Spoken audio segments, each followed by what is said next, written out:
Jamuna Tiro Vanacari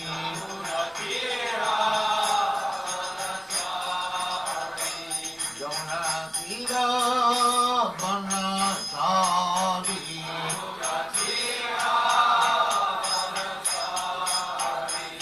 Jaya Radha Madhava Kunja Bihari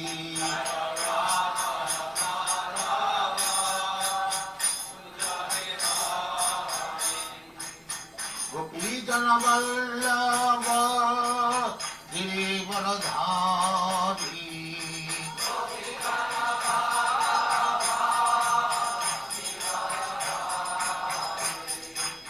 Gopijana Vallabha Girivaradhari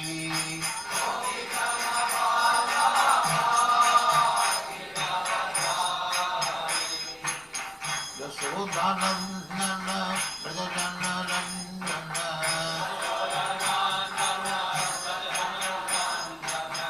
Yasodhanandana Brajajana Randana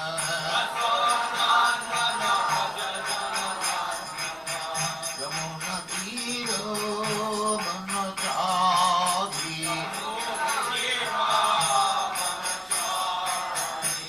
Yamuna Tiro Vanacari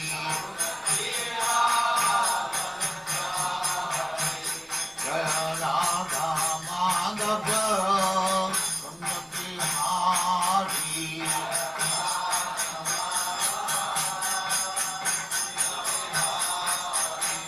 Jaya Radha Madhava Kunja Bihari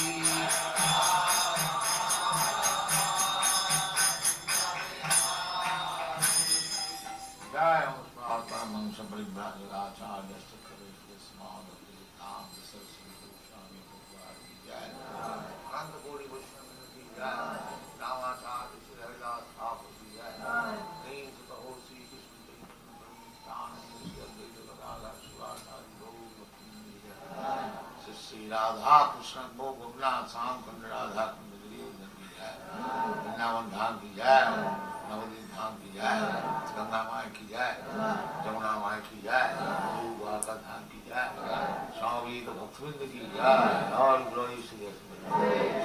All glories to God. Thank you very much.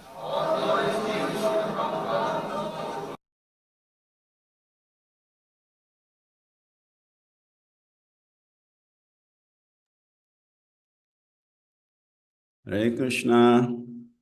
Hare Krishna, dear devotees, please accept our humble obeisances. All glories to Jagat Guru Srila Prabhupada, all glories to Gurudev, and all glories to the assembled Vaishnavi devotees, and all glories to His Grace SRIVAS VANACARI Prabhu Ki Jai. Hare Krishna. Hare Krishna. Yeah, thank you so much for being here today. Devotees, we're very grateful we have His Grace. SRIVAS VANACARI Prabhu will be speaking to us from the Srimad Bhagavatam. So, Prabhuji, if you're ready, we'll put the verse on the screen and you may take it over from here. Hare Krishna. Yeah, please go ahead. Hare Krishna.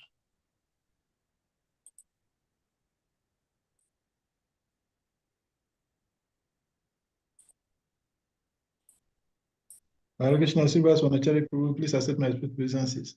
Jai Sanika Prabhu, accept my humble obeisances. All glories to Gurudev, glories to Prabhupada, and congratulations again. Thank you very much, Prabhu. Thank you very much for encouragement. Jai, Jai. Are you in Mayapur and Vrindavan? I'm in Mayapur. Okay. I'm wondering, it's cold there now. Yeah, it's getting colder and colder every day. Yeah, I can see that. Thank you. Hare Krishna, Hare Krishna.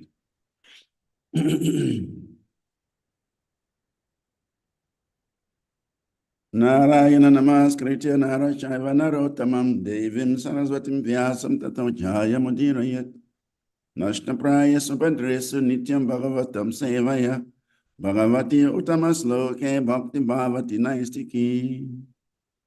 Om Namo Bhagavate Vasudevaya. Om Namo Bhagavate Vasudevaya. Om Namo Bhagavate Vasudevaya. So we are reading from the Srimad Bhagavatam, Canto 2, Chapter 7, Scheduled Incarnations. And today we are treating text 27. The sloka is on the screen. Tokena jivaharanam yat uluki kayas trai masi kasya chapada sakato pavritaha yat ringatantara gatena divis prisova yunmulanam tu etarata junayorna bhavyam Tokena jivaharanam yat uluki kayas Try masika secha pada sakato pavrita. Yat ringa tantra gatena divis prisova. Yumula namtu itarata junayona bhavyam. Tokena jiva haranam yat uluki kayas. Try masika secha pada sakato pavrita. Yat ringa tantra gatena dvi srisava yumula namtu itarata junayona bhavyam. Word for word translation. Tokena, by a child. Jivaharanam, killing a living being. Yat, one which. Uluki Kaya assumed the giant body of a demon. Try Masikasya of one who is only 3 months old. Cha also. Pada by the leg. Shakata Apavritaha, turn over the cart. Yat one who. Ringata, while crawling. Antaragatena, being overtaken. Dwi, high in the sky. Spiriso, touching. Va, either. Yunmulanam, uprooting. Two, but. Etaraha, anyone else. Anyone else than. Arjuna yo, of the 2 Arjuna trees. Nam Bhavyam was not possible. Translation and purport by His Divine Grace, A.C. Bhakti Vedanta Swami Jagadguru Srila Prabhupada Ki Jai. Translation. There is no doubt about Lord Krishna's being the Supreme Lord. Otherwise, how was it possible for him to kill a giant demon like Putan when he was just on the lap of his mother, to overturn a cart with his leg when he was only 3 months old, or to uproot a pair of Arjuna trees so high that they touched the sky when he was only crawling. All these activities are impossible for anyone other than the Lord himself.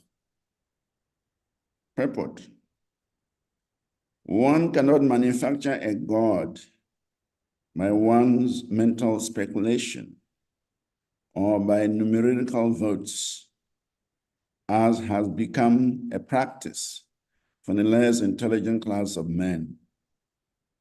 God is God eternally, and an ordinary living entity is eternally a part and parcel of God. God is one without a second, and the ordinary living entities are many without a number. all living entities are maintained by God himself. And that is the verdict of the Vedic script literatures. When Krishna was on the lap of his mother, the demon Putana appeared before his mother and prayed to nurture the child in her lap. Mother Yashoda agreed, and the child was transferred onto the lap of Putana, who was in the gap of a respectable lady. Putana wanted to kill the child by smearing poison on the nipple of her breasts. But when everything was complete, the Lord sucked her breast along with her very air of life. And the demon's gigantic body, said to be as long as 6 miles, fell down. But Lord Krishna did not need to expand himself to the length of the she-demon Putana, although he was quite competent to extend himself more than 6 miles long. In his Vamana incarnation, he posed himself as a dwarf Brahmana. But when he took possession of his land promised by Bali Maharaj, he expanded his footstep to the top of the universe, extending over thousands and millions of miles. So it was not very difficult for Krishna to perform a miracle by extending his bodily feature, but he had no desire to do it because of his deep filial love for his mother Yashoda. If Yashoda had seen Krishna in her lap extending 6 miles to cope with the she-demon Putana, then the natural maternal love of Yashoda would have been hurt, because in that way, Yashoda would have come to know that her so-called son, Krishna, was God himself. And with the knowledge of the godhood of Krishna, Yashoda Mai would have lost the temper of her love for Krishna as a natural mother. But as far as Lord Krishna is concerned, he is God always, either as a child on the lap of his mother or as the conqueror of the universe, Vamanadev.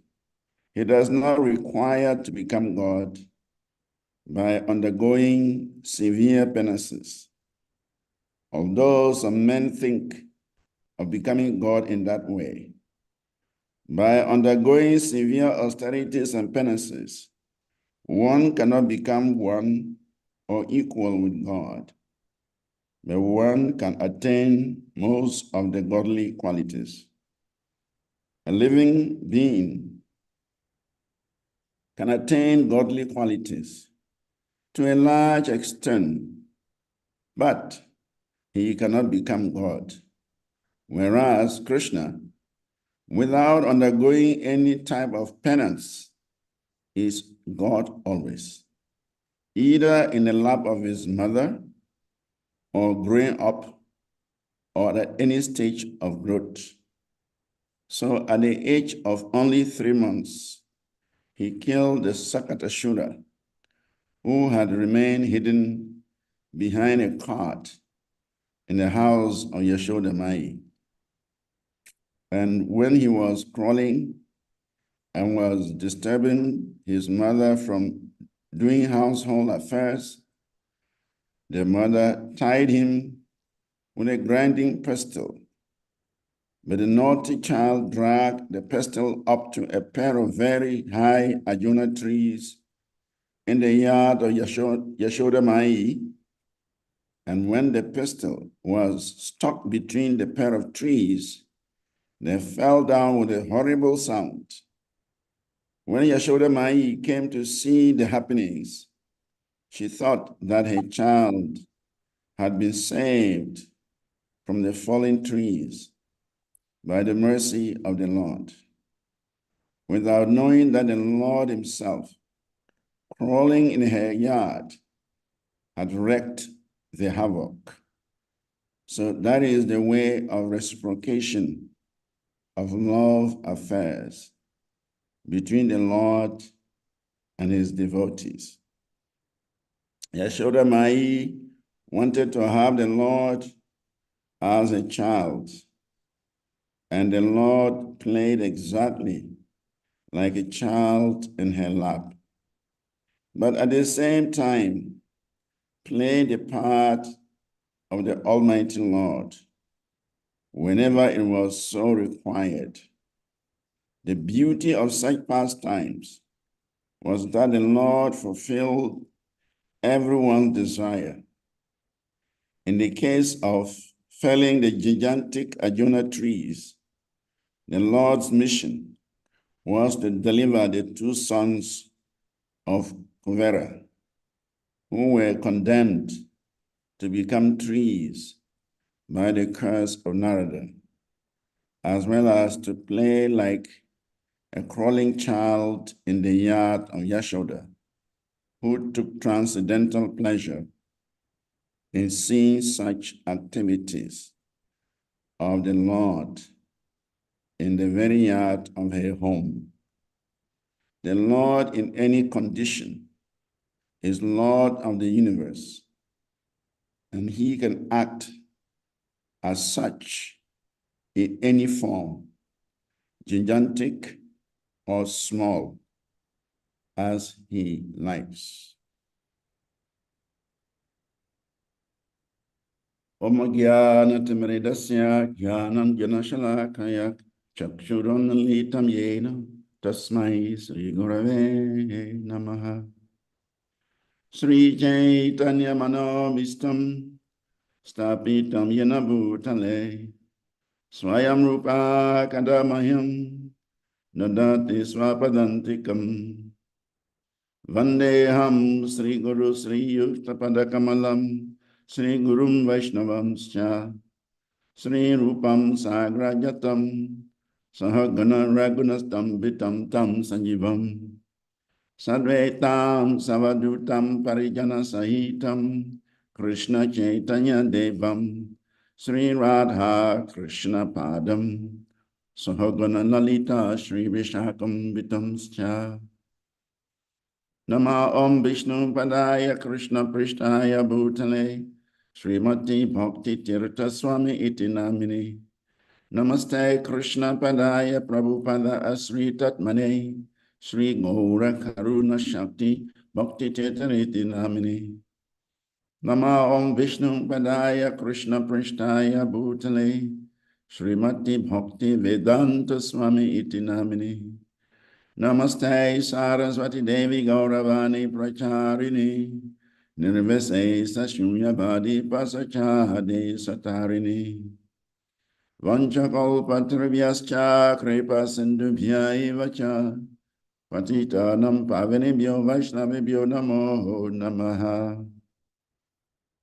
Namo Mahavadanyaya Krishna Prema Pradayate Krishnaya Krishna Chaitanya Namini Gauratize Namaha Nityanando Vatutendo Ruvasuda Pranavala Bahar Janaviri Jivita Patir Krishna Prema Prada Prabhu Padmavati Sutta Srimam Sachirananda Purvajaha Bhavam Mata Jagatrakta Rakta Gaura Kele Varaha Advaitam Harina Dvaitaracharyam Bhakti Shamshanat Bhaktavataram Itam Sham Advaita Acharya Shraye Panchatattvamakam Krishnam Bhakta Rupa Sarupakam Bhaktavataram Bhaktakyam Namami Bhakti Shaktikam Krishnaya Vasudevaya Devaki Nandanaya Cha Nanda Gopa Kumaraya Govindaya Namo Namaha Nama Pankajanabhaya Nama Pankajan Maline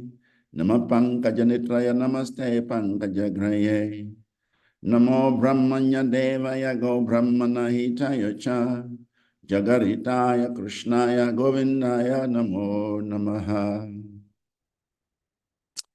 Hey Krishna Karuna Sindhu Dina Bandho Jagatpate Gopesha Gopika Kanta Radha Kanta Namostute Jayatam Surato Pango Mama Madhirgatima Sarvaswa Padam Bujo Radha Mandana Mohano Divya Vrindaranya Kalpadrumada Srimaradadhara Simhasanastau Srila Govinda Devo Christian Libi Sevya Manosmarami Shrimam Rasarasarambi Vamsivata Tatastita Karusan Benu Swanai Gopi Gopinat Sriyestunaha Taptakan Chanagaurangi Radhe Brindavaneshwari Vrishabhanu Sute Devi Pranamami Hari Priye Devi Krishnamai Prokta Radhika Paradevata Sarvam Lakshmi Mai Sarvam Kanti Samohini Paraha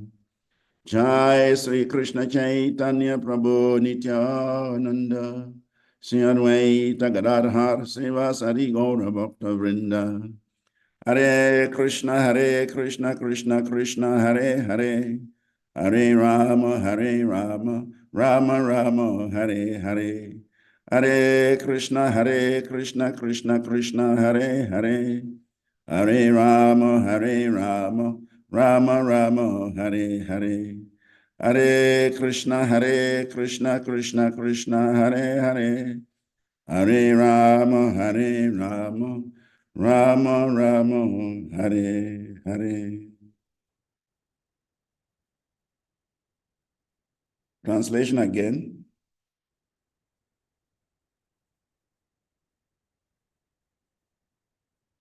There is no doubt about Lord Krishna's being the Supreme Lord.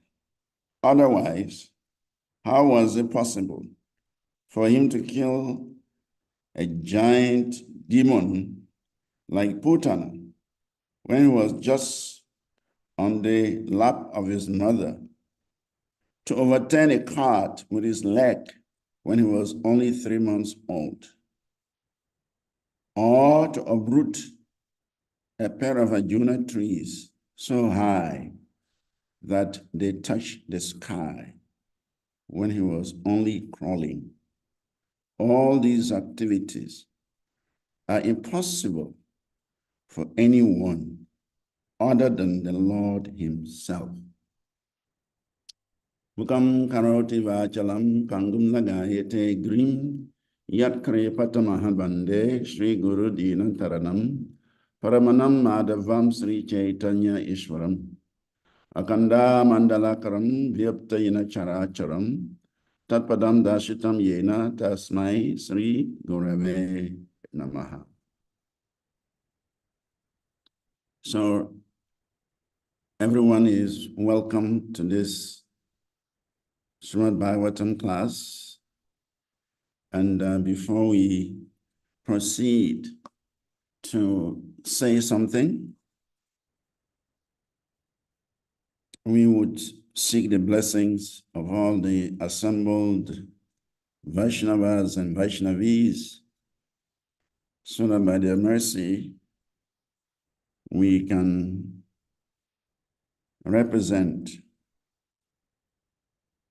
the author and the acharyas, previous acharyas, in presenting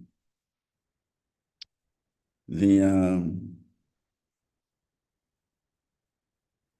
truth about the Supreme Personality of Godhead.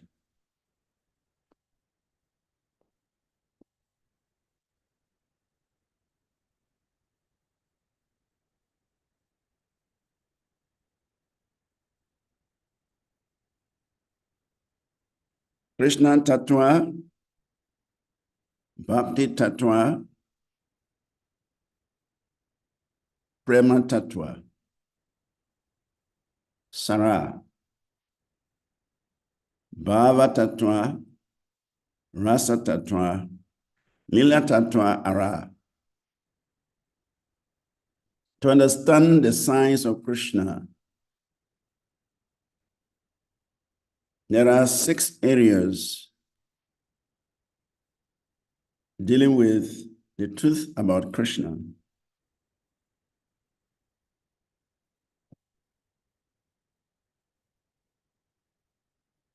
Hare Krishna, which I'm giving class on African Online. I'm giving class.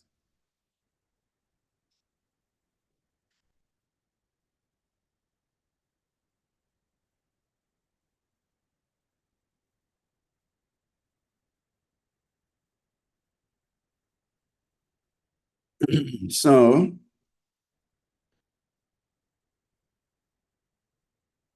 Krishna Tattva, Bhakti Tattva, Prema Tattva,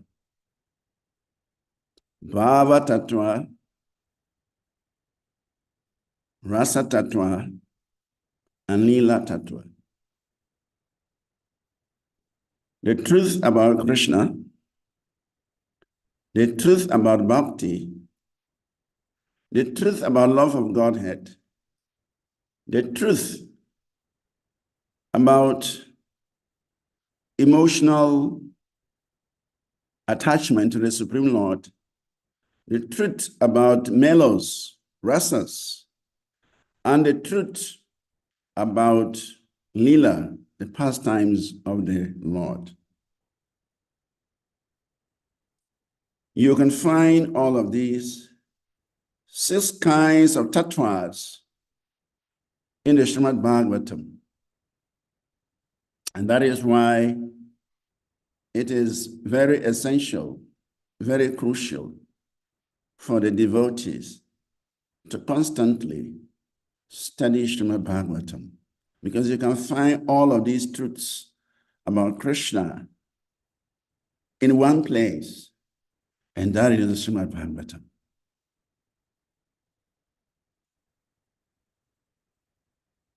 In this verse and purport, you can actually find all of these 6 aspects of the Lord.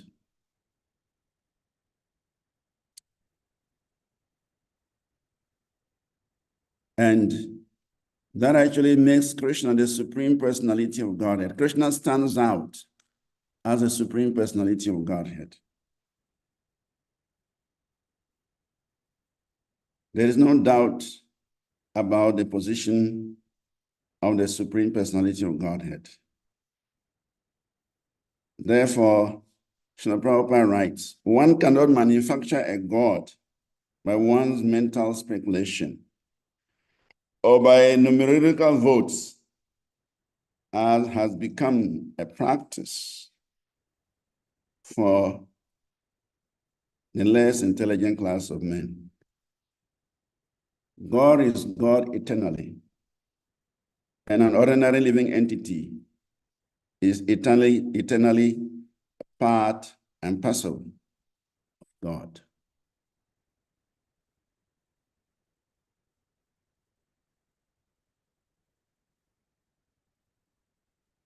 The Vedic scriptures tells us, Sa Ishwaro Gopa Eva, Krishna Purnatamo Vraje. Krishna is the Supreme Personality of Godhead. He is a cowherd boy in Braj. And in Braj of Vrindavan, he is complete. In Dwaraka and Mathura, he is complete and more complete. The Chaitanya Charitamrita mentions, Vraje Krishna Sarveshwarya Shwarya Prakashe Pravyuma. Krishna is complete in the spiritual sky, Vaikuntha. Krishna is more complete in Mathura and Dwaraka, and he is most complete in Vrindavan due to his manifesting all of his opulences there. So Krishna in Vrindavan is the most complete, because in Vrindavan, Krishna displays all of his opulences.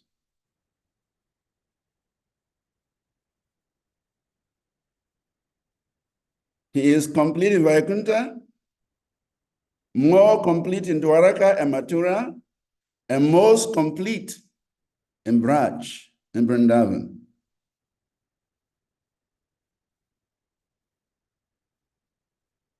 Krishnasya Punatamata, Vaikuntha Bhut Gokul Tare, Punata Punatarata, Dwaraka Mathura Dishu.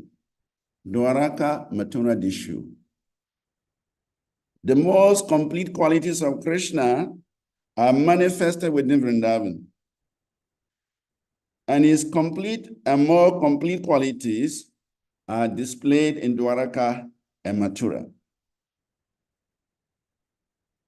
So the Krishna that we have in Gokul, in Vrindavan, the Krishna that we have on the lap of Mother Yashoda, that is Swayam Bhagavan. Swayam Bhagavan Krishna. Ishvara Ekale. Swayam Bhagavan Krishna. Ishvara Ekale. The Supreme Personality of Godhead, Krishna, is the ultimate controller. He is the supreme controller. He is the origin of all other expansions.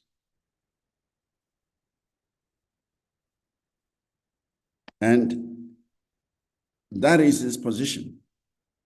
He is described as Parata Para. Parata Para means he is better than the best. Parata Para. Swayam Bhagavan Krishna. Ishvara Ekale. Parata Para. Krishna is better than the best. There is no competition, or there is no competitor. All others are simply emanations from the Lord.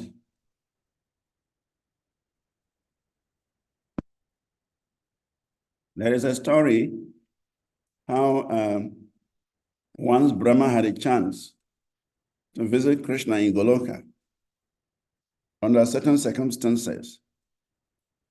Brahma was eager to see how the spiritual world is. And of course, Brahma is a very special devotee.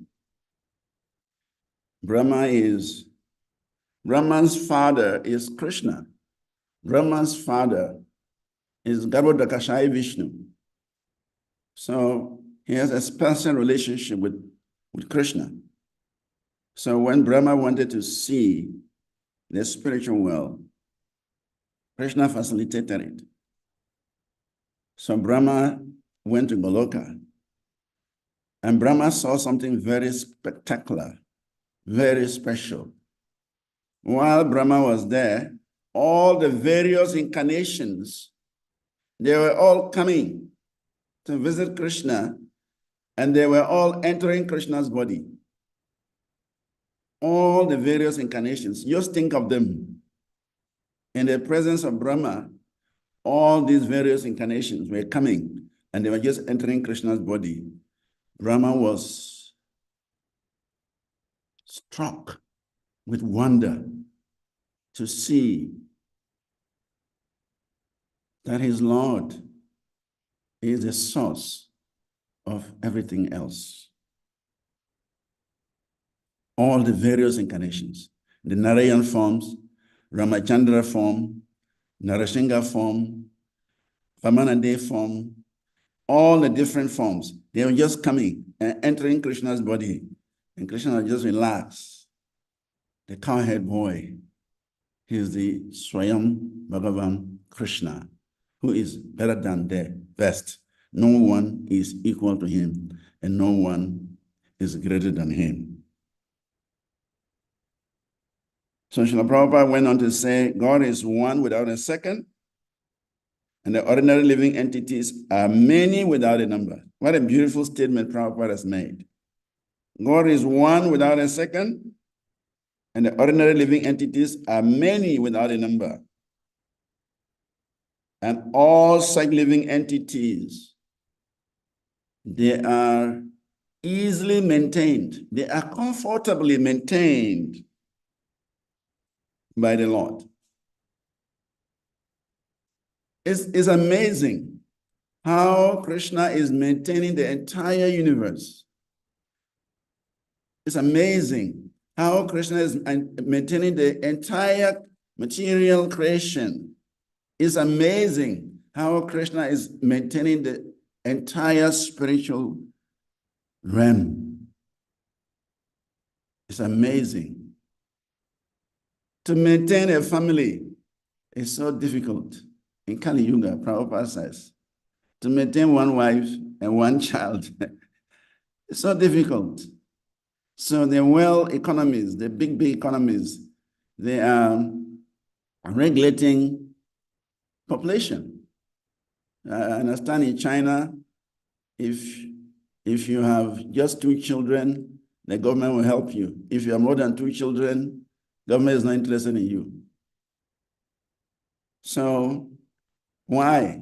Because they are afraid of maintaining a big family. The government doesn't want to maintain a big population. So they regulate their family unit. 2 children, 1 child, like that. But just see how Krishna is maintaining the entire universe. We cannot count the living entities in this universe. Even the human beings, we are just guessing. The populations, the numbers they give are just estimates. Because as soon as they finish counting, some new people are born. As soon as they finish counting, some people have died. So where is the true number of the population? It is not known. And then the other living entities we cannot even count. The bacteria, the viruses, the insects, we can't count. They're unlimited. They're unlimited. And Prabhupada says, God is one without a second, and the ordinary living entities are many without a number. Very powerful statement. We can't count. Yet, Krishna, as the Supreme Personality of Godhead, he is maintaining all. We all know the story that once Rukmini Devi was doubting Krishna, that Krishna is maintaining all the living entities. Rukmini said, my dear Lord, this is your statement, I found it difficult to accept. And Krishna said, yes, I'm maintaining every living entity. And Rukmini said, all right, I'm going to test it. I'm going to prove you wrong. So Rukmini took one ant and put the ant under a glass, cover the ant under the glass. So he will see how Krishna is going to enter that glass, watch glass, and feed the ant.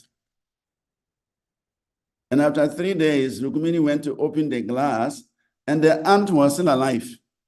He thought the ant would die, then he would prove to Krishna that, you see, you are maintaining everybody. This ant was not maintained, it has died. But the ant was still alive. And Rukmini was surprised. He went to Krishna and said, my dear Krishna, tell me, how do you maintain this ant? I deprived this ant of food so that it would die. To prove that you are not maintaining all living entities, but the ant is alive. And Krishna just smiled and said, look, when you are about to cover the ant in the glass, I am the super soul. I made the grain of rice that you have used in making kumkum on your forehead. I made 1 grain of that rice to drop into the glass before you closed it. And so the ant maintained itself by eating that grain of rice for 3 days. So Rukmini could understand how Krishna is maintaining all living entities. So that is the position of the Supreme Personality of Godhead. He is the maintainer of everyone. Therefore, Krishna is described as Eko Bahusham. Eko Bahusham. He is the original Supreme Personality of Godhead, and he expands. Eko means one, Bahusham means many. He is the original Supreme Personality of Godhead, and he expands into many. And therefore, since everything is coming from Krishna, since everything is maintained by Krishna, since everything is sustained by Krishna, Krishna is described as the Ashraya Tattva. Ashraya Tattva. Everything is under the lotus feet of Krishna. Even the Mahatattva, that is the source of creation for the universes, it is simply a speck of dust under the lotus feet of Krishna. And the material creation, the living entities, we are described as Ashrita Tattva. We are taking shelter under the Ashraya Tattva. To understand Krishna, we must understand these two principles. Who is the Ashraya Tattva and who is the Ashrita Tattva? That must be understood. Therefore, it is said, Advaya Gyan Tattva Krishna Swayam Bhagavan Swarupa Shakti Rupe Tanra Haya Avastana. Krishna is a non-dual absolute truth, the Supreme Personality of Godhead. Although he is one, he maintains different personal expansions and energies for his very, very sweet pastimes. So, Krishna is the Supreme Personality of Godhead. There is no challenger. And so when Krishna appeared in this world, he demonstrated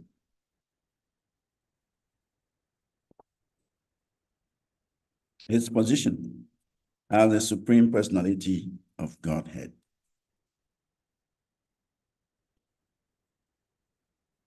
There is no doubt about it. Purna, Purana, Purushottama, Tamaha.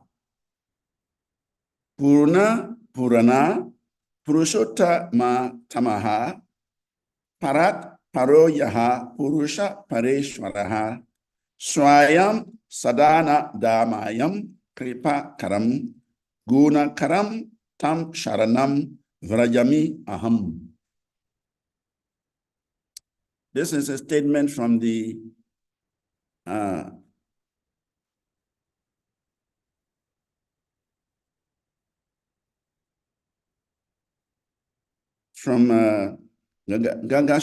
Samhita.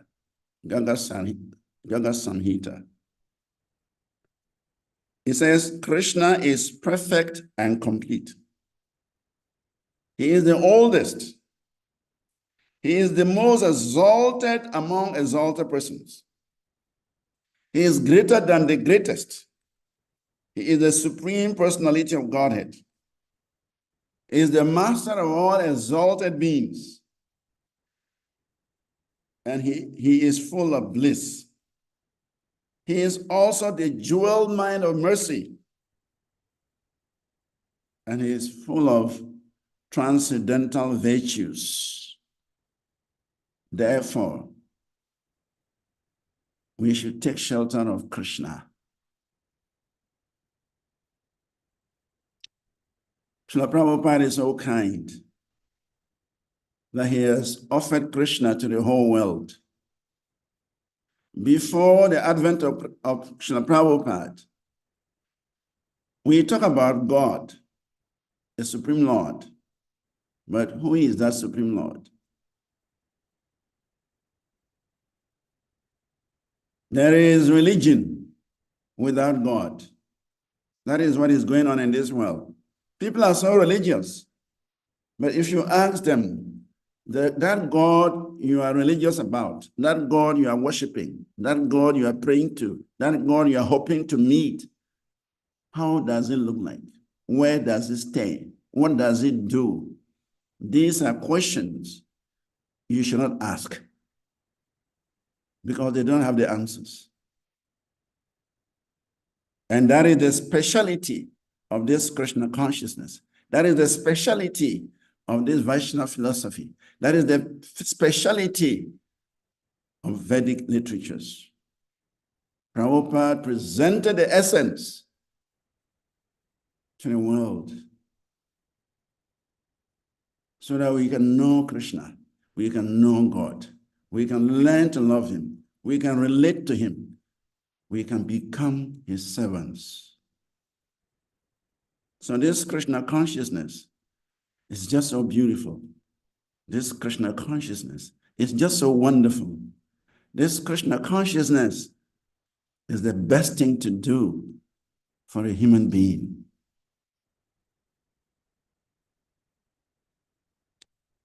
When Krishna was on the lap of his mother, the demon Putana appeared before his mother and prayed to nurture Krishna.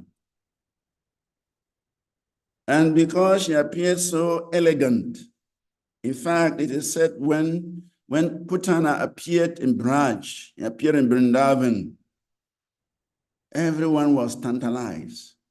So somebody might ask a question, why is it that Yashoda Mai, Rohini, and the rest of the elderly gopis of Vrindavan could not distinguish between a demon and a devotee? The answer is Krishna wanted it that way. So Krishna bewildered his mother, bewildered Rohini, bewildered all the elderly cowhead ladies. So they only saw the beautiful aspect of Putana. They didn't see the ugly part of Putana. Because Krishna wanted to display this pastime. Krishna wanted to nourish the devotees with this pastime. Today we are sitting here discussing this pastime. If Yashoda or Rohini had discovered that a demon had come to kill their son, they wouldn't have allowed this pastime to take place, and we would not be relating it today. So Krishna, he did this just for the benefit of the devotees.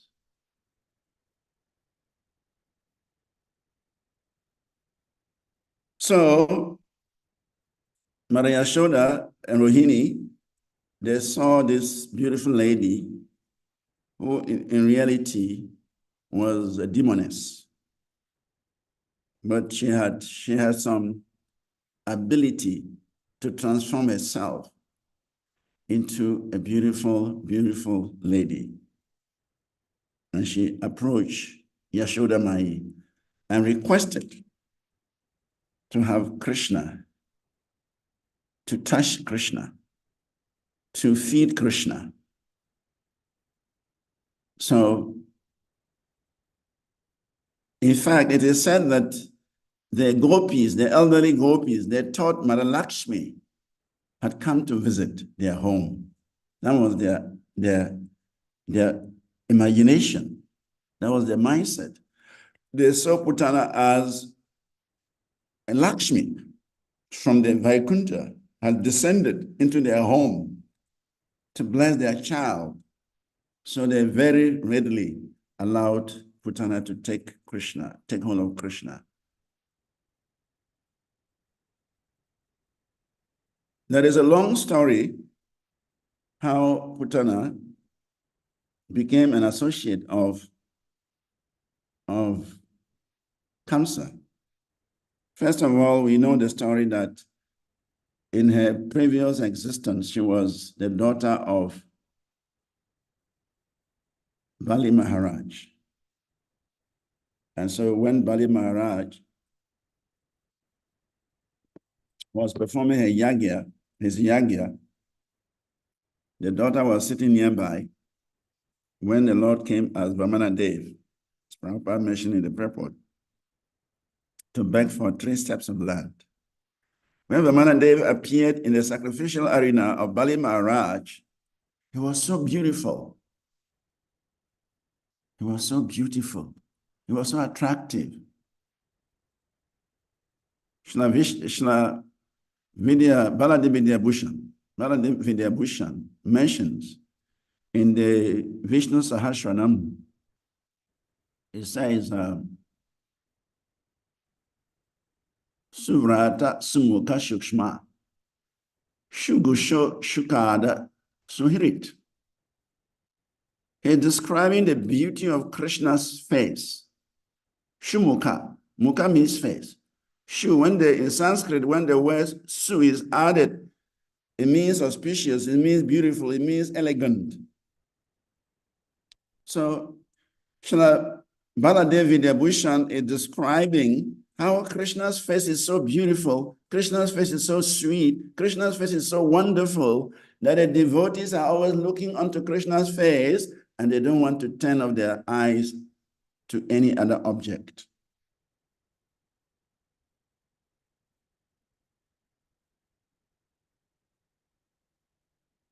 So when the daughter of Bali saw the beautiful, beautiful Vamana Dev, he was so attracted.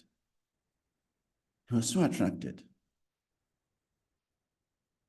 He was thinking, this dwarf boy, I wish he were my child. So he had filial affection, maternal affection, vassalial affection towards Vamana Dev. And then, but at the end of the pastime, when Bali Maharaj was deprived of all his property and arrested and bound up with the ropes of Vasuki and sent down to the hellish planet, this lady became very upset. She said, what kind of person is this? He appears so nicely, so beautiful. I was attracted to him. But look at his activities. How can he treat my father like this? If I get a chance, I will kill this boy. So it's a double-edged situation, double-edged sword. On one side, he was appreciating the beauty of Vamana Dev, but when Vamana Dev deprived his father of all his wealth and his position and arrested him as a prisoner, she was upset and she started thinking of killing Vamana Dev. But it was not possible for her in that situation. So once she had that desire, the Lord arranged that when he appeared in Vrindavan, she will have the opportunity to do what she had desired to do millenniums ago. So that is very interesting. Whatever desire the living entity is having, he may not be able to achieve it right now, but guaranteed, the Super Soul has taken note of it, and it will happen in the future. And that is why we should always nurture, entertain, nourish good desires, so that those desires, when they manifest, it is to our advantage. When we nurture bad desires, wrong desires, and those desires manifest, then it affects us. And that is why sometimes we see somebody is progressing nicely, and all of a sudden, something happens because he had desired that thing a long time back. And the Super Soul is simply fulfilling that desire. So, Putana came to Vrindavan. Actually, there's also a very beautiful story, but there's no time. How Kamsa, Kamsa, in his previous life, he was Kalanemi. Kalanemi, when they were churning the ocean of milk, He was among the leaders of the demons who were fighting the demigods. And so Lord Vishnu killed him. But Sukracharya, who is the spiritual master of the demons, he revived Kalanemi with his Sanjivini. Sanjivini is a herbal preparation that if somebody dies and you give him to drink, he will come back to life. If somebody is old and you give him to drink, he becomes a young man. That medicine, that's what the scientists should look for. That is there, it's a herb. It is still there in the Himalayas. If you just chew that herb, you become a young man.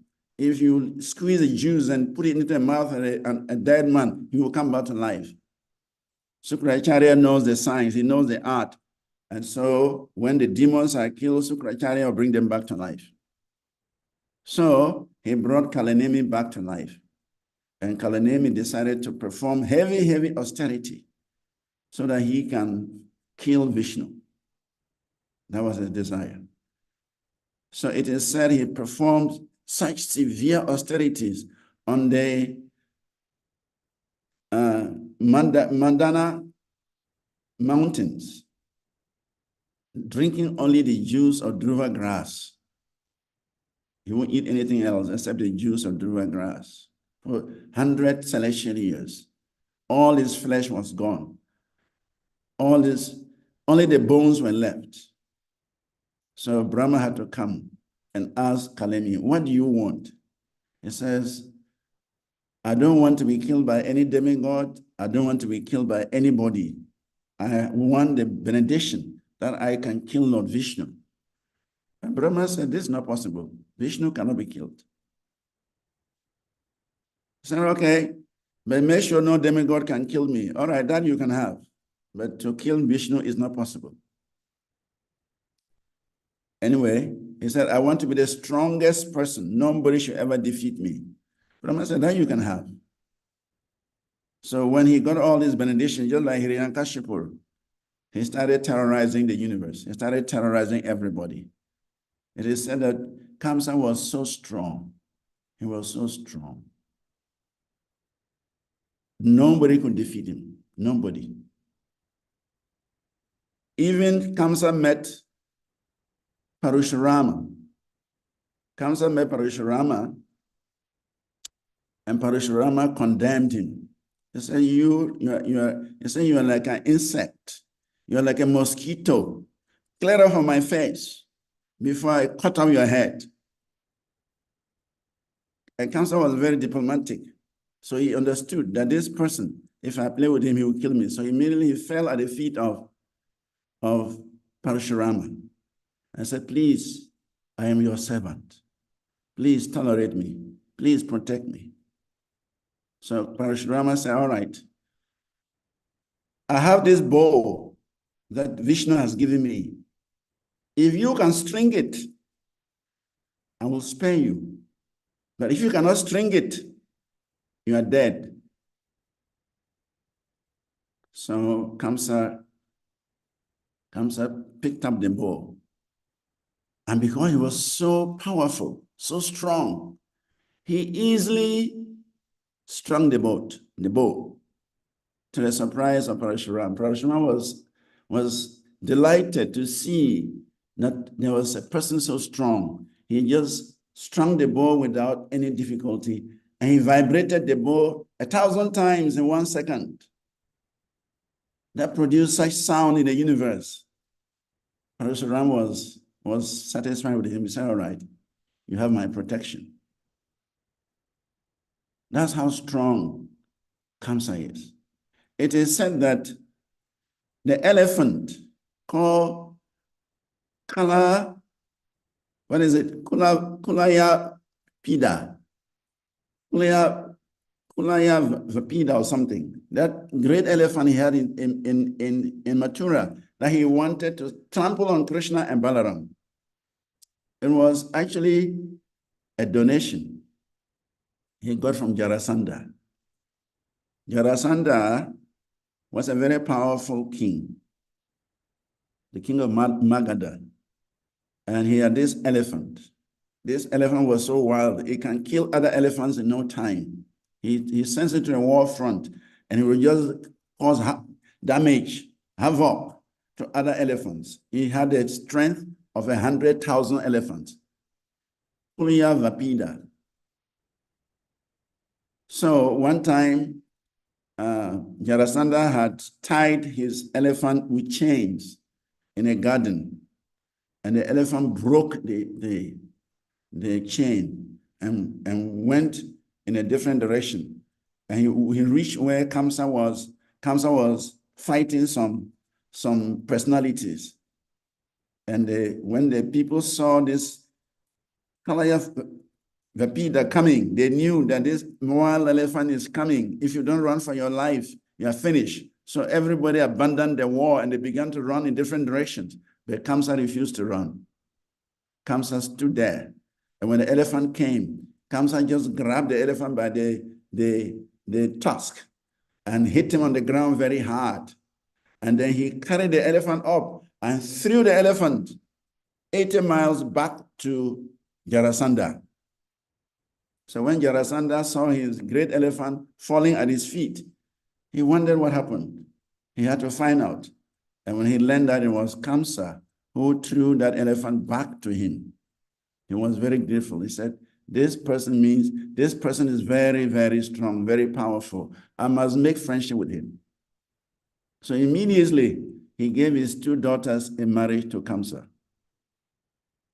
Prapti and Asti. Prapti and Asti, 2 daughters. He gave them in marriage to Kamsa and added the elephant because the elephant was under Kamsa could throw the elephant away. Kamsa could carry the elephant. So it means Kamsa can control the elephant. So he also gave the elephant plus so many other things, 100 million horses, 100 million chariots, and so many 100,000 maidservants were given as dowry to Kamsa. And that's how Kamsa was going from place to place, conquering all the demons, conquering all the people. That's how Agasura, that's how Trinavrata, that all these demons became Kamsa's friends because Kamsa defeated all of them.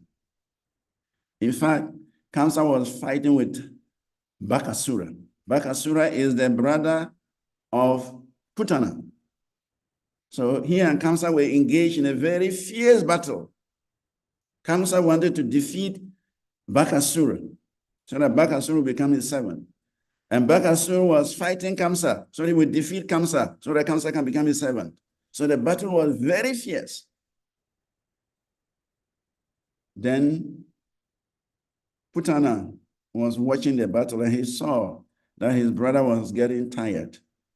So he immediately appeared on the scene and said, Kamsa, I've come to fight you. Stop this nonsense. If you think you are so strong, face me. I will deal with you. And Kamsa looked at Putana and said, look, I don't fight women. You are a woman. I don't fight women. But anyway, let us enter into a deal. Your brother is very strong. I want to make him my brother. And you, being the sister of Bakasura, you also become my sister. So let us form a union so that the 3 of us together, nobody can defeat us. And especially when Vishnu comes, we can deal with him. So there was a conspiracy. Bakasura, Kamsa, and Putana.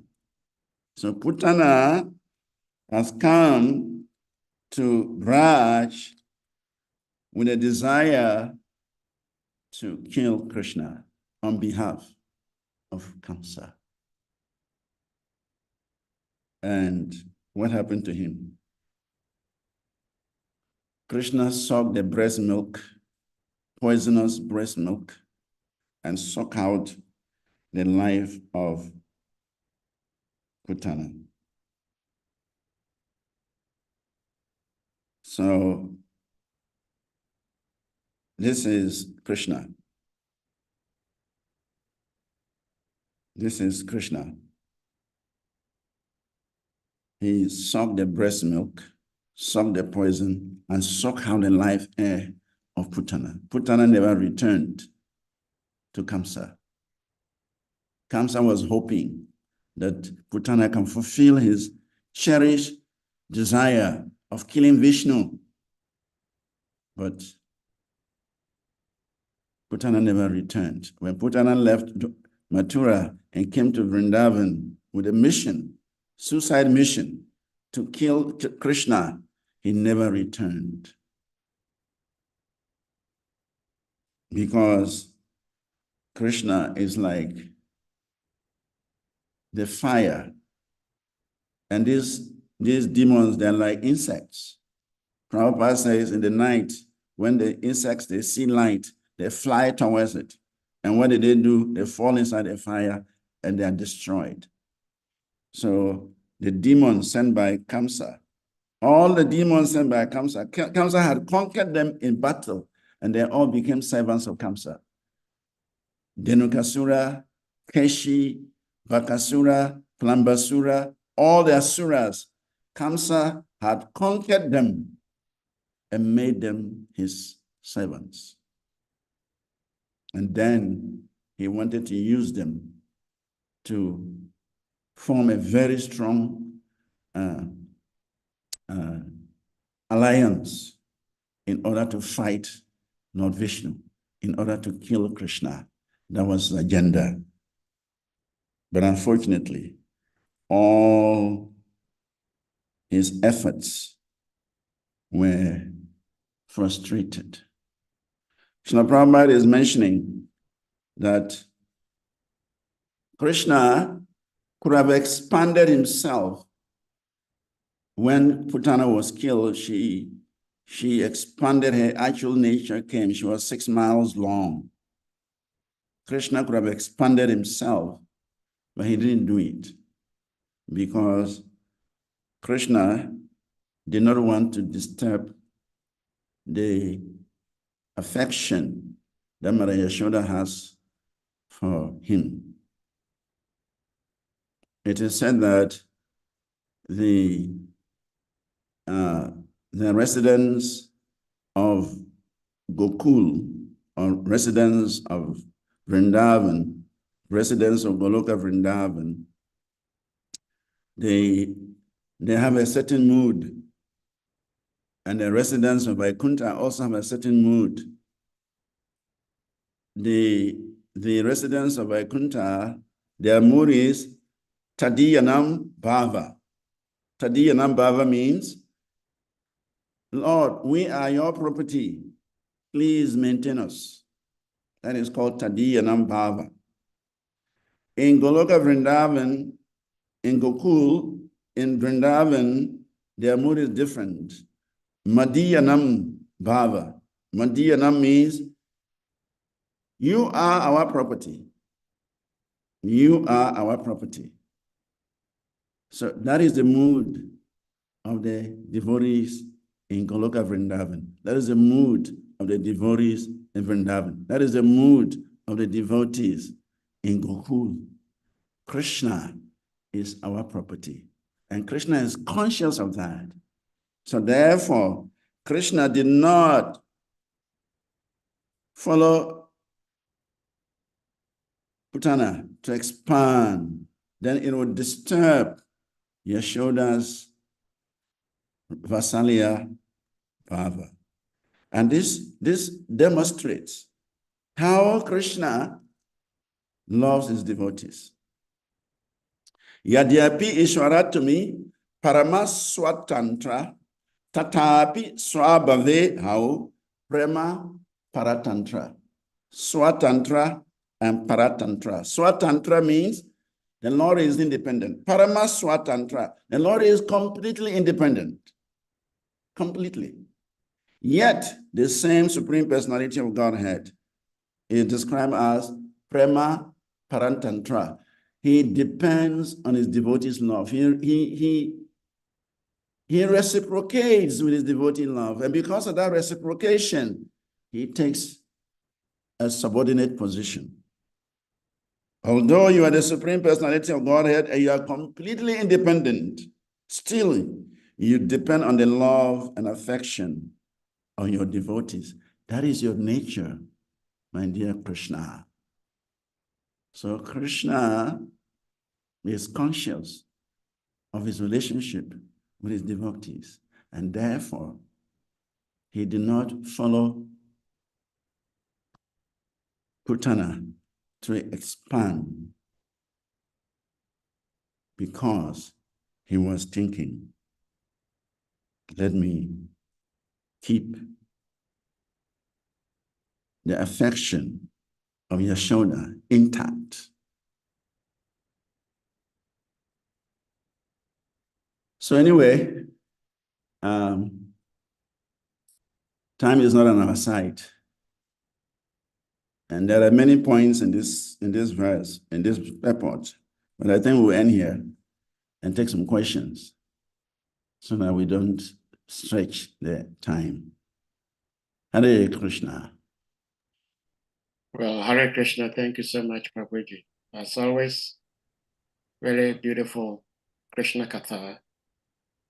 So devotees, if anyone may have comments, questions, realizations, you may unmute and you speak.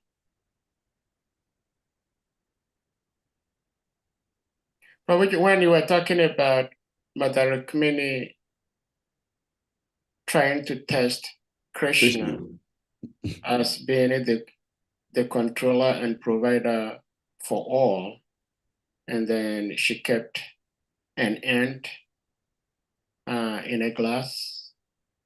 I'm not sure exactly, but you had said 2 days. I don't know if you meant to say 2 weeks, because scientifically, it is proven that ants can live without food for about a week to 2 weeks, can live without water for 5 days. So I guess maybe it was 2 weeks. Yeah, I think it's Not 2 2 weeks. days. Yeah, Yeah. 2 weeks. Okay. But then the arrangement was that the grain of rice fell from her forehead, from her kumkum, into the glass. And that's as food for the ant. Yeah. You know, the ants, they can fast, you know. Yes. They can fast. Yeah, according to biology, ants can fast. Yeah. Sometimes there's no food for them, and they can remain in one place. Yeah. And they don't die so easily. Yeah. Okay. Yeah. Thank you so much. Anyone with something to ask?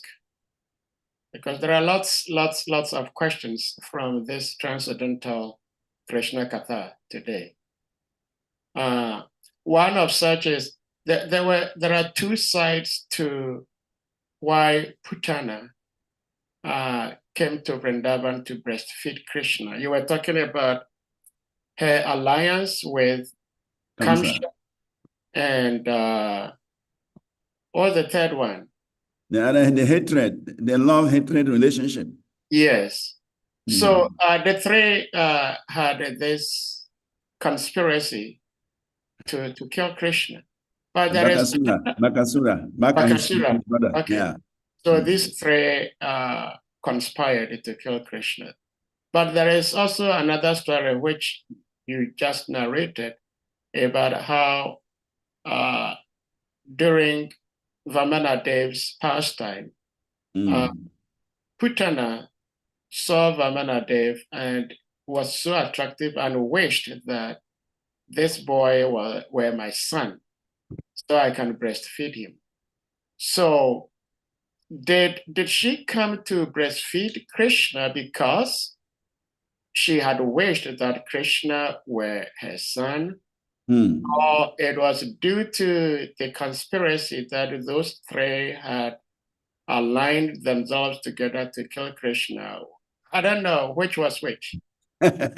all are present. You see, first of all, she had a desire to feed Krishna as a child. Okay. So that is there. That's why she came to feed him the breast milk. Then the second point is that she became very upset when Krishna took away all his father's property and arrested him and made him a captive.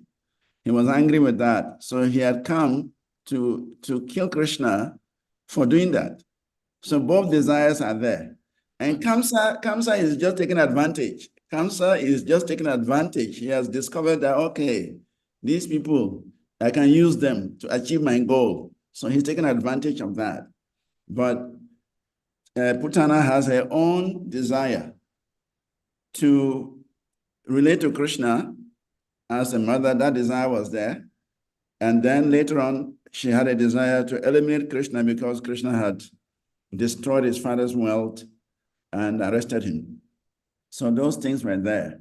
Then Kamsa, with his master plan of wanting to kill Vishnu, took advantage of Putana's desire, reinforced Putana's desire, and then sent him forward so that he can go and achieve his purpose. So all the three are together. But the beauty is that Putana, she was fortunate for even coming to Krishna. Krishna did not look at the poison and the intentions, the dangerous intention of killing him. Bhava Grahi Janardana. Krishna is Bhava Grahi Janardana. Krishna takes the essence. So Krishna, he was looking at Putana. Oh, this woman has come as my mother. He has come to feed me with breast milk. Wonderful. That's all that Krishna was seeing. And so it is said that Krishna promoted Putana to almost the same level with Yashoda Mai. So in the spiritual world, Putana is there now, serving the Lord as a maidservant of Yashoda. So how wonderful Krishna is. That somebody who has come to poison him, he has come to kill him. But Krishna did not see that. Krishna was just looking at the service attitude, that this lady has come to feed me breast milk. So let me award him for that. And so even though Putana was killed, but her soul was given such a wonderful position in Goloka Vrindavan. So that is a beauty of the Lord we are worshiping. That is how wonderful Krishna is.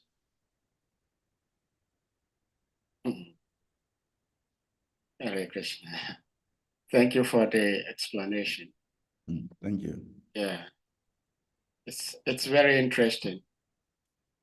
Lots of people think that these divine stories are all myth. They are mythological. because they just kind of wrap their head around it and sometimes some of the questions they assume to be mythological may sound legitimate because of how the stories come about. Yeah. Of such is that we understand the Lord Vishnu is the supreme Godhead. He has no origin. Yeah. Yet he travels on the back of Garuda. Yeah. But Garuda has a source. Yeah. So before Garuda's advent, how was Lord Vishnu traveling? Again, Lord Vishnu is very much known for holding this chakra, this Sudarshan chakra. And this Sudarshan chakra was awarded to him by Vishwakarma. So before Vishwakarma awarded this weapon to Lord Vishnu, what was he holding in one of the forearms? So I don't know if you may like to throw some light on these two instances. Garuda, before the advent of Garuda and before the gift of the Sudarshan chakra by Vishwakarma to the Lord. Yes, Garuda is an eternal servant of the Lord. He's an eternal servant. He he is associated with the Lord always. But for the purposes of pastimes, for the purposes of demonstrating the importance of devotional service, the devotees of the Lord, they take birth again and again to demonstrate how one can please the Lord. So Garuda is eternally related to the Lord. And even if he appears to be taking birth, we should understand that he's not limited to that birth. He's not.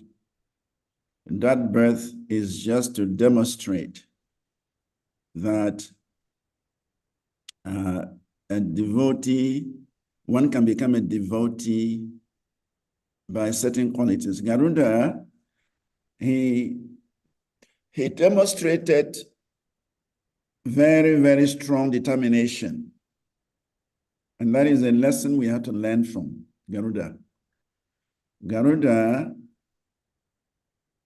had to go to Indra Loka to bring Amrita Kumbh, a pot of nectar from Indra, as a prize to free his mother, Vinata, from Kadru, the mother of snakes, because she was enslaved. Vinata was enslaved by Kadru, and she had to carry Kadru and her 1,000 snake children to different places for their pleasure before the birth of Garuda. And when Garuda was born and saw this, he approached Kadru and inquired, and Kadru said, well, your mother is our slave. If you want to free him, you have to go to Indra Loka and bring us a pot of nectar. That's a price to free your mother. So Garuda became very determined. He went to see his father, Kasyapa Muni, who was meditating in the forest. He said, Daddy, I want to free my mother from slavery. Please bless me so that I can embark on a journey to Indra Loka. And the father blessed him. And he told him, you'll meet some challenges, some difficulties. But if you are determined, you should not waver in your determination. That is very important. Anything you want to achieve in this world, determination is so important. As soon as your determination is weak, then you're losing the battle, you're losing the game. So Garuda, he went all the way to Indralok, fought four powerful generals, including Vishwakarma, 4 powerful commanders put in 4 directions to guard the pot of nectar. Garuda, with that determination, defeated all the 4 generals. When Indra saw that his generals were failing him, he landed on the place of fight, and Garuda defeated him also. So Indra has to now enter into an agreement. You see, look, Garuda, this nectar is meant for the demigods. It's not meant for any other living beings. But you have defeated us and you want to take it away. It is not right. Don't do that. And Garuda said, well, once you are defeated, I have to take it. You are defeated. So whatever you own, I've taken it. So you can't stop me. If you want to fight me, if you defeat me, take it. But I've already defeated you. So let me take it. The Indra said, okay, let's agree. You take it, free your mother from the slavery, but I will take it back as soon as we give it to Kadru. Garuda said, all right, no problem. You come with me. I will pay the price to free my mother from slavery, but as soon as that is done, you can take your pot of nectar. I've finished my part. So Indra followed Garuda, and then exactly that happened. His mother was freed from slavery, and then the pot of nectar was given to Kadru, And as soon as Kadru put it down, Indra picked it up. Kadru couldn't do anything, but she cannot call back Vinata as a slave because the price has been paid. So the lesson in this pastime is determination.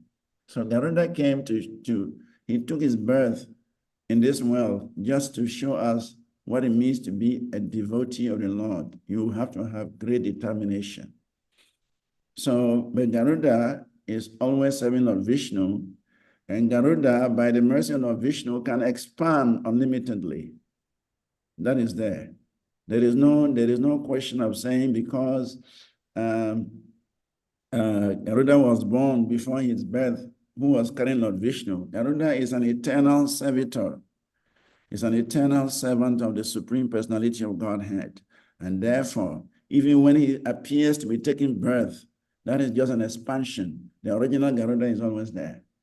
The same thing with the chakra. The Lord's items he holds eternally are the chakras, the sun chakra, the Gada, the Padma, and the Conch, Shankar. They are eternally with the Lord. So when a devotee like Vishwakarma offers the Lord a chakra, that does not mean that he was not having a chakra before that time. He already had. But when a devotee gives him a chakra, he accepts it. He merges it. He is capable of doing anything he wants to do. Those are his eternal belongings. In fact, the chakra, the Lord is called Chakri because his chief weapon is chakra. And Lord Krishna cannot be separated from chakra. So therefore, it might appear that Vishwakarma manufactured a chakra for the Lord, but actually Vishwakarma was just doing his devotional service. Vishwakarma was just trying to gain some favor from the Supreme Personality of Godhead. But the chakra is always with the Supreme Personality of Godhead from time immemorial. Vishwakarma only showed his love, showed his service to the Lord by giving him a chakra.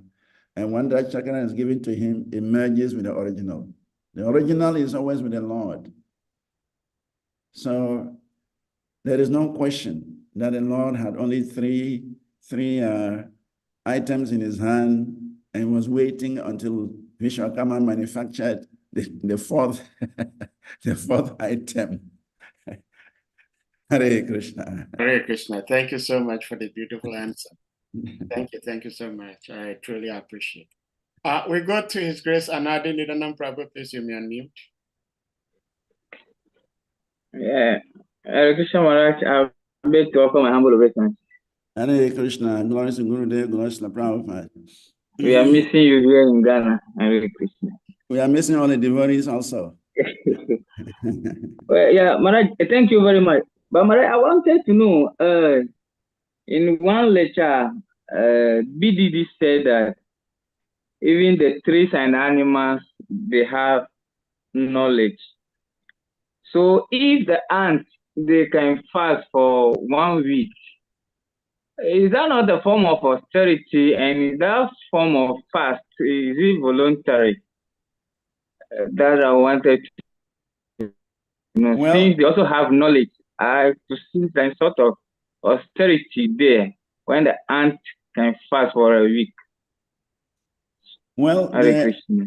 Hare Krishna, every living entity has knowledge. That is true. Because the living entity is part and parcel of Krishna. Mama Ivam Sojiva Loke Jiva Bhuta Sanatana. The living entity is eternally part and parcel of Krishna. So every living entity has some knowledge. It's only the condition. We have different conditions. We have stunted consciousness. The consciousness is the thing. We have stunted consciousness. We have blossoming consciousness. We have blossom consciousness. There are different levels of consciousness. And so depending on your consciousness, even though the knowledge is there, but it's covered. So the trees, they are in stunted consciousness. So the knowledge is there, but it is kind of covered. The ant, the insects, They have some knowledge, but their consciousness is very little, very little. There is consciousness, but very little. So to that degree of the consciousness, to that degree the knowledge manifests. So, but there are certain conditions that material nature imposes on the living entity. And so those conditions cannot be considered austerities. See, like the ant can fast for a number of days without food. That is a natural punishment, or let's put it, a natural condition that is given to the ant, because the ant cannot get food all the time. So he has to learn to fast. It's like the python also. The python can also fast for a long time. When he gets one game, he swallows it. It takes him a long time again to get another one. So while he's waiting for another food, he has to fast. Even sometimes the lion cannot get food. He has to fast. The bear sleeps for 6 months. He has to fast. So all these conditions are imposed on us by nature. It's like sickness. Sickness is some austerity, but that is imposed on us by nature. Old age is an austerity. It is imposed on us by nature. Even death is an austerity imposed on us by nature. So there are certain conditions that material nature imposes on a living entity in this material world as a punishment, because we have avoided Krishna, because we have neglected Krishna. So we have to pay the price for avoiding Krishna. Is that okay, Prabhu? Hey, thank you. Thank you very much. Yes, I'm very satisfied. Hare Krishna. Hare Hare. Krishna. Hare So if Krishna. there are no more questions, it's already after 10 o'clock here. I'll be seeking Yeah. to fall out. But if there are any one more question we can answer, I think Yeah. Dr. Hassan's hand is up. Yes, Dr. Hassan, please you may unmute.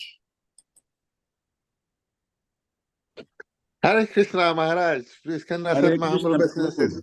all glories All to glories, Krishna good Prabhupada. day, all glories to Prabhupada, and all glories to you. All glories to you too. Yes. Maharaj, my question is, for example, the Ekadashi, if Yeah, it is said that even if somebody explain it to you, you get a lot of benefit just for yeah, hearing. yeah. So my question is, concerning these animals, like domestic animals like dog, cats, they hear, if you talk to them, they understand what you are trying to say, and they can hear music. So for instance, these domestic animals, if they hear something about Ekadashi, do they also get benefit of that, or because of their condition, they are not, they will not receive any benefit from that? Why not? You see, Krishna consciousness is not limited to only human beings. No. Any living entity who comes in touch with Krishna consciousness benefits. You know, one time there was a discussion between Lord Chaitanya and Haridas Thakur. Yes. And then the issue of loud chanting came up. Lord Chaitanya was asking Haridas Thakur, why do you chant so loud? And Haridas said, it's for the benefit of the trees around. So when I chant very loud, there is an echo. And that echo is coming from the trees. It means the trees are receiving the sound of the holy name, and they're reciprocating, they're reverberating the sound. So all these trees that are hearing the holy name, they are benedicted or benefited. So Krishna consciousness is all-inclusive. Any living entity that has some touch with Krishna consciousness will be elevated. in the next life. If they take Prashadam, they'll be elevated. If they hear the holy name, they'll be elevated. They hear about the Kadashi, they'll be elevated. Any connection with Krishna consciousness, they'll be elevated. And that is why Srila Bhaktivinoda Thakur is saying that even the animals in the house of a Vaishnava are exalted. Srila Bhaktivinoda Thakur is praying that in my next life, if I can even take birth as a worm in the stool of a Vaishnava, I consider that position a very exalted position because I will have the opportunity to associate with the Vaishnavas. So any form of life, be it primitive or advanced, once we have association with devotees, that is the greatest benediction. So these domestic animals, dogs, goats, sheep, once they're associating with devotees, they're hearing the Hare Krishna Maha Mantra, they're hearing bhajans, they're already exalted. In their next life, they will cut short. They don't have to go through the whole, evolutionary system. When you are an animal, you have to go to the next stage and the next stage and the next stage until you become a human being. When they come in touch with devotional service, they cut short. From the goat body, he's going to become a human being. From the dog's body, he's going to become a human being. Once they have taken some prashadam, once they have heard the holy name, they are already promoted to the human platform. And even sometimes, some of these animals, they go right back home. Chaitanya Mahaprabhu delivered so many animals with their holy name. Of course, he's the Supreme Personality of Godhead. He can do anything. But even the animals, by some special arrangement, special mercy, some of them go back home, even in the animal body. All those animals that chanted the holy name when Chaitanya Mahaprabhu passed through the forest of Jharkhand, they didn't need to become human beings. They went back home, back to Godhead in that very life. Is that okay, Prabhu? Yes, thank you so much. Thank you so much, Maharaj. So wonderful. And Hare I'm so Krishna. very grateful. If Thank there are you no so more much. questions, I've not seen Govinda Prabhu's Hare Krishna. Garuda, so maybe. Hare Krishna. Hare Krishna. Hare Krishna, Maharaj. Hare Please Krishna. accept my respectful obeisances. All All glories glories to to you. Gurudev, all glories to All Prabhupada. glories to Gurudev. All glories to Srila Prabhupada. And thank you very much for this wonderful, wonderful class of Srimad Bhagavatam, as always. Maharaj, I have two questions. Today. The first the first question is in connection with the Dr. Hassan's question. Okay. When we speak of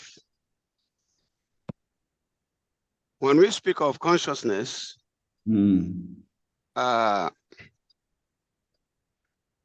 what is consciousness?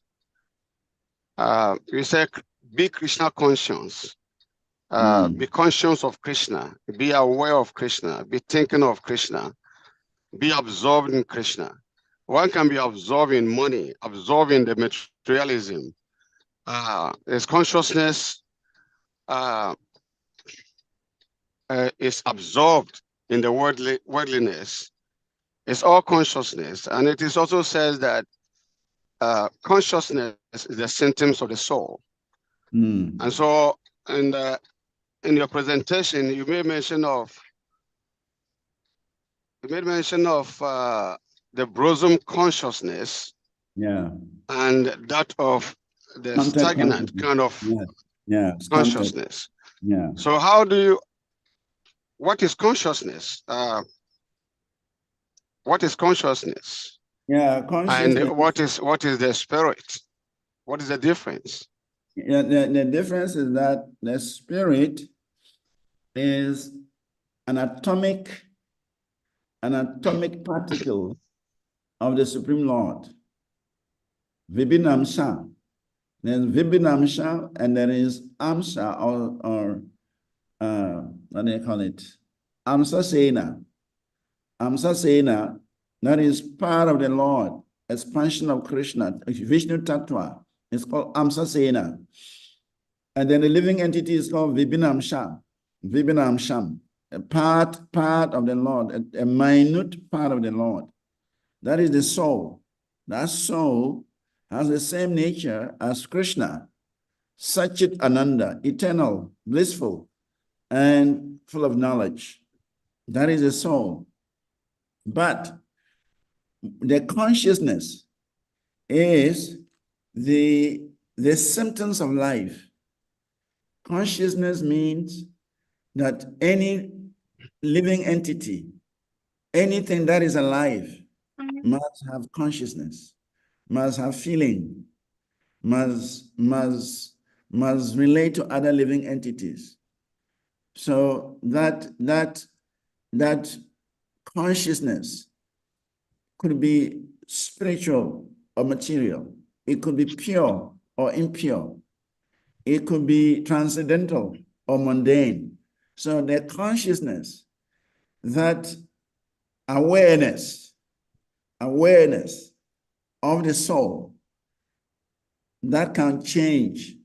We can become aware of Krishna, and we can become aware of Maya. So that consciousness, that awareness, is a symptom of the soul.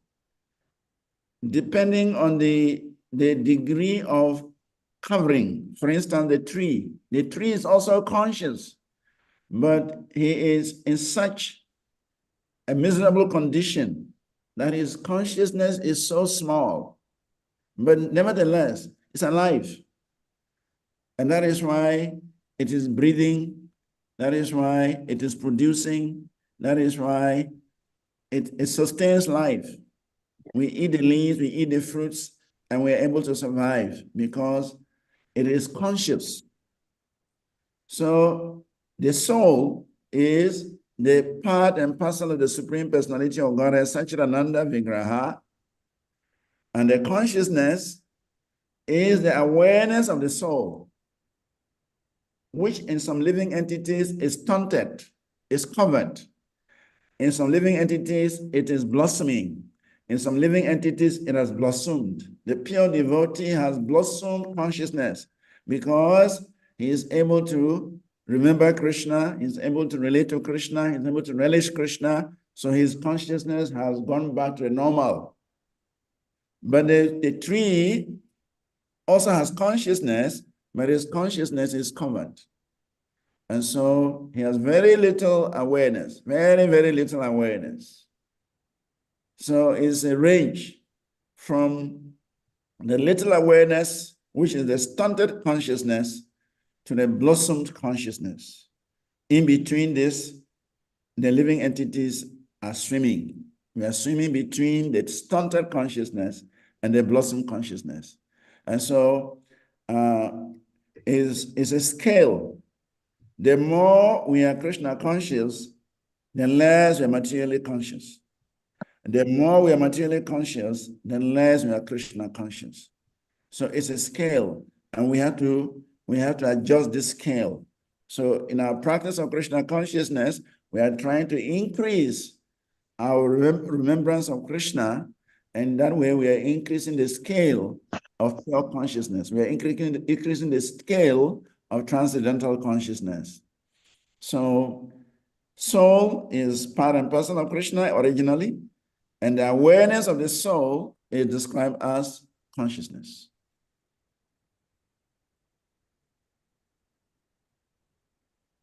The awareness of the soul is described as consciousness. Yes. So when one becomes pure devotee, yeah, that means there is no difference between his soul and his consciousness. Yes, actually, yes. Once you become a pure devotee, it means your consciousness is completely blossomed, and therefore you fall back into your original position, and so there is no question of difference between consciousness and the soul. But in our conditioned state, our consciousness is polluted. It's polluted. And therefore, the consciousness becomes different from the soul. The soul is pure, but the consciousness is polluted, and the polluted consciousness is affecting the soul, so to speak. It's directing the soul, is controlling the soul, so to speak. So the soul is different, and the consciousness is also different. So the purpose of Krishna consciousness, or the practice of Krishna consciousness, is to purify this polluted consciousness and bring us back to the normal situation. Thank you, Maharaj. Hare Krishna. Thank you. It's very clear. Thank you very much. I don't want to take too much of your time, so I'll reserve my other question for another time. My other question for this next time. Yes. Thank you very much. Thank you so much. So Hare I think Krishna. at this point, in there one quick comment. I remember in '91 when we had our 10th anniversary in Ghana. Yeah. When Gurudev, His Holiness Bhaktivedanta Swami Maharaj was there with Joe Yanka. Yeah. Somebody from the audience stood up and asked Gurudev a question. He says, "Dear sir, one of your boys once told me that when you are in the public doing what you do, you singing and dancing, you call it chanting, because I was complaining, this is the person speaking, I was complaining, why do you make so much noise on the street?" And he said, one of your boys told me that just by chanting, everyone who hears it, even the plants, also benefit. And I don't see how that can be true. So is that true? That was this question. And Gurudev answered, he said, yes. So just like you saying. And I came across a statement from the Brahma Vaivarta Purana, which I would like to share briefly. All right. And Chakra from whose hand is up? Yes, from the Brahma Vaivarta Purana. I hope you all seen it on the screen. Yeah. From the very first chapter 1, verse 3, it says something interesting here. It says, all the gods, humans, animals, manus, and the ascetics or yogis adore him attentively. And several of the truth seekers adore him, performing the tapas for several births, but are unable to have a trace of him. The same Lord is adored by me, who has a beautiful dark complexion. So this affirms what you just shared, that yes, all these animals, plants, they also have consciousness, they benefit. Yes, yes, yes. And even Maharaj, also, you know, even though we want you to go, but see, we love you so much, and when we see you, we don't want to leave you. We don't want to make you go. You know, it is said that when the plants are planted and they hear the sound vibration, these plants do very, very well. And I have a personal experience when we were serving at Nkoko. You know, we planted cabbages and stuff like that. Yep. And this Nkoko temple cabbage, you know, we carry one and it's like this. That's right. Because there was a holy name going on every day, you know, in Nkoko temple.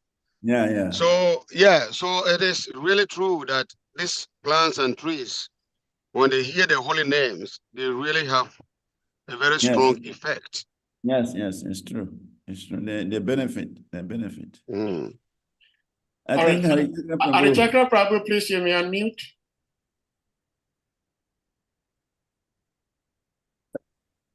Hare Krishna Prabhu. Hare Krishna. Thank you very much for, as always. Hare Krishna. In your question, in your answer to Sadev and Anandini Dhanan's Prabhu's question, how you describe the level of consciousness in this thing. Hardly do we talk about stones and all these immovable objects. objects. Yeah. But Krishna also says that of all that is living and non-living, know that I'm the seed-giving Father. Yep. So what about them? Don't they have consciousness? Well, the stones and non-living material, actually it is said that there is an expansion of Paramatma, because Paramatma is within the atom. Every atom, Paramatma is there. In fact, those of you who have done chemistry or even physics, you know the atom has a structure. It has a structure. And that atom, though we cannot see with our naked eye, but so much is happening inside the atom. There is the electrons, there is the protons, there are the neutrons, and so many things are within the atom, and they are busily running around the neutron. So much activity is going on there, though we may not see.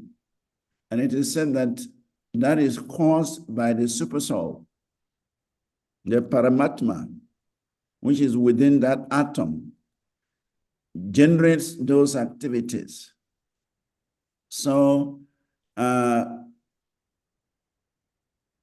the stone may not have a soul, but the Paramatma is within the atom of that stone. And therefore, we can say that that collective consciousness coming from the supersoul is actually within every aspect of the creation. Because there's nothing that is not known to Krishna, and there is nothing that Krishna is not controlling, by virtue of the fact that he expands as the supersoul to enter into every aspect of the creation. So non-living and material, they are controlled by the supersoul, which is present in the atomic aspect of that object. But they may not necessarily have an atma, just as we living entities have atmas. But nevertheless, the supersoul is there, and the supersoul is creating some vibration, some activity, which is very minute, and that cannot be even seen with the naked eye, but there is activity going on there. And that is why in chemistry, when you bring two items together, they immediately settle, they react, they create a new molecule, new compound, because the supersoul is there giving the energy and directing affairs.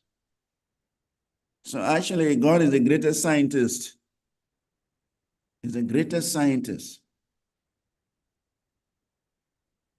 I don't know whether I have said something that touches your answer, but the fact is... Yes, you did.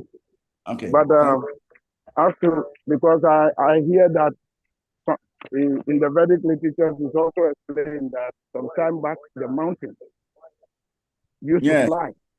Yes. So why don't they have jiva?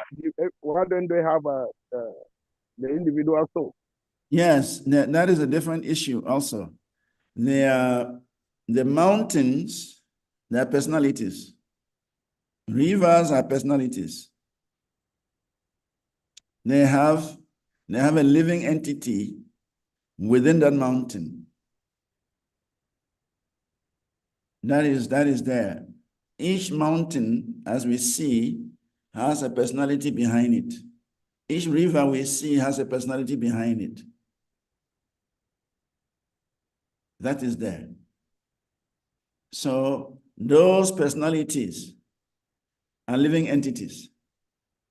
So the mountains, they could fly, but they were causing problems. So Indra had to cut their wings and let them stay in one place. So that is different from a stone. If you take an ordinary stone, it's a super soul that is within the atoms of those stones. But when you take a mountain, behind a mountain, there is a living person. Even if you remember, who is the father of Parvati? The Himalayas. Mm-hmm. Who is the father of Srimati Radharani and Chandravali? It's a mountain. So there are personalities behind these mountains. Yeah. Thank you. Thank you. Hare Krishna. Maharaj, I was so greedy. I was so greedy. And I took Sahadev Prabhu's prasad from his mouth. And so can you kindly allow him to continue what he was saying? I think I cut him off. I'm so sorry for doing that. What happened? I didn't take notice. Yeah, he was saying something, but I think I did not let him finish. And then I chip in, the vibration that affect the plant. Okay. Then, yeah. I don't think so. But I know I always have something to say, but I think we have to let Prabhu go. It's quite late. Yeah, it's 10:30. Yeah. Yes. And it's cold also. So we thank you so much. And at this point, dear devotees, we're going to humbly request you all to kindly unmute. And we all chant Hare Krishna Maha Mantra to express our appreciation for our revered speaker, His Grace Sri VANACARI, for speaking. Hare Krishna, Hare Krishna, Krishna Krishna, Hare Hare, Hare Hare Ram, Hare Ram, Ram Ram, Hare Hare Hare. Hare Hare.